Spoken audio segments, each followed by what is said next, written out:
Otepatus, bien-aimés frères et sœurs, Vuhledar, Pokrovsk,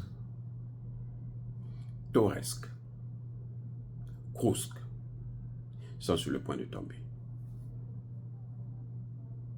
Eh oui, les gars. Ces trois grandes villes de l'Ukraine et cette région de la Russie sont sur le point de tomber.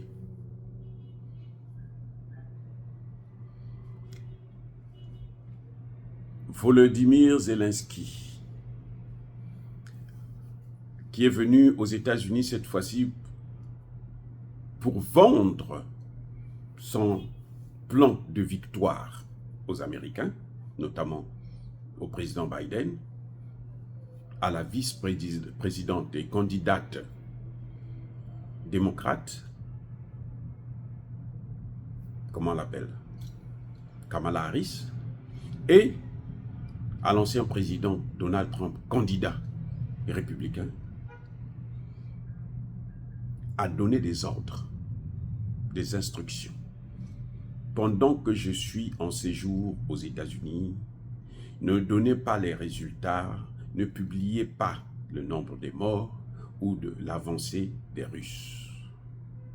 Mais la situation étant tellement catastrophique que le chef d'état-major de l'armée ukrainienne n'a pas hésité d'appeler Zelensky pour lui dire que c'est très difficile.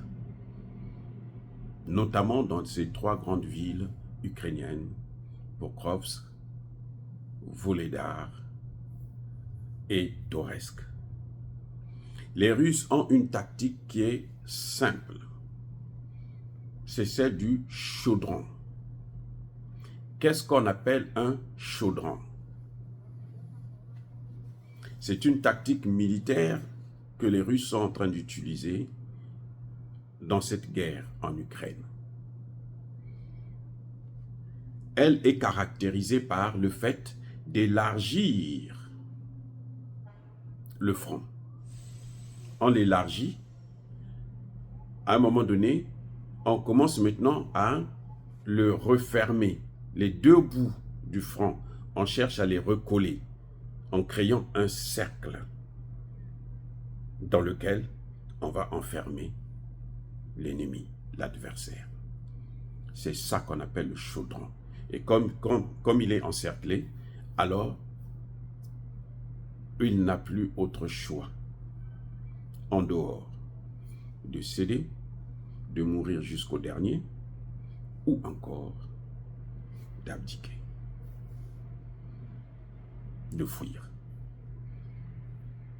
Voilà ce qui se passe exactement. Et c'est ce que les Russes sont en train de pratiquer pour Pokrovsk, Toretsk, Vuhledar.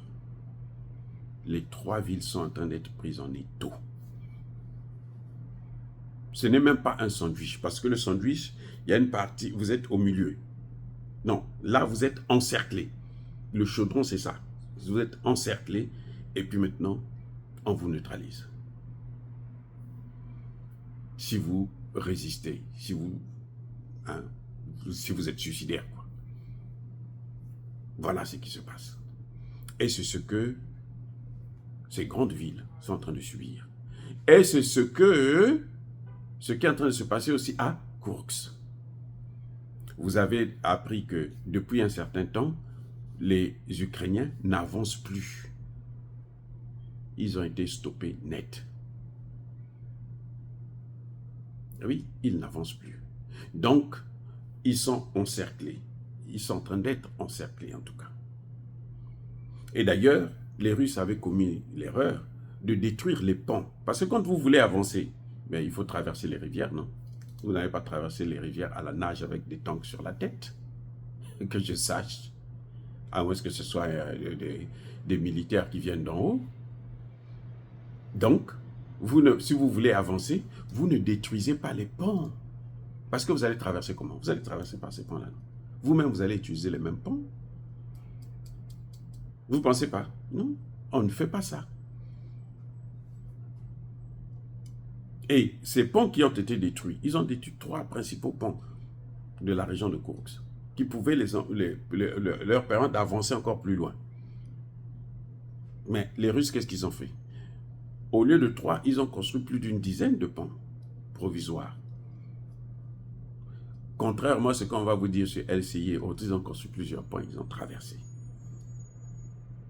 Et ils sont en train d'encercler maintenant les soldats ukrainiens qui étaient rentrés dans Kourx. Et contrairement à ce qu'on disait, c'était 5 000, 10 000, non, ils sont plus de 40 000. Parce qu'on en a déjà neutralisé plus de 17 000. Bon, si on détruit 17 000, c'est qu'ils n'étaient pas 10 000. Et s'il y en a encore, c'est qu'ils étaient vraiment nombreux. Donc en fait, Zelensky avait pris toute sa crème pour amener là-bas. Et puis voilà que maintenant, ça se retourne contre eux. Donc, ne soyez pas surpris d'apprendre que ces 3 villes que je venais de citer, stratégiques d'ailleurs, elles sont stratégiques surtout Pokrovsk, c'est une ville stratégique. Dès que les Russes vont prendre Pokrovsk, là, c'est fini. Vuhledar, déjà, du Vuhledar aussi c'est stratégique, Torest aussi, mais le grand centre logistique, c'est Pokrovsk. Et il n'y a plus rien à faire. Ils ne peuvent pas résister, sauf à être suicidaires. Dire cela, s'inciter à la haine ou à la violence. Non, il n'y a pas colère Veyamalem. Encore une fois de plus, bien-aimés frères et sœurs, je persiste et je signe. Soyez bénis, soyez abondamment bénis par le Dieu des Kémites et par nos ancêtres évangélisés.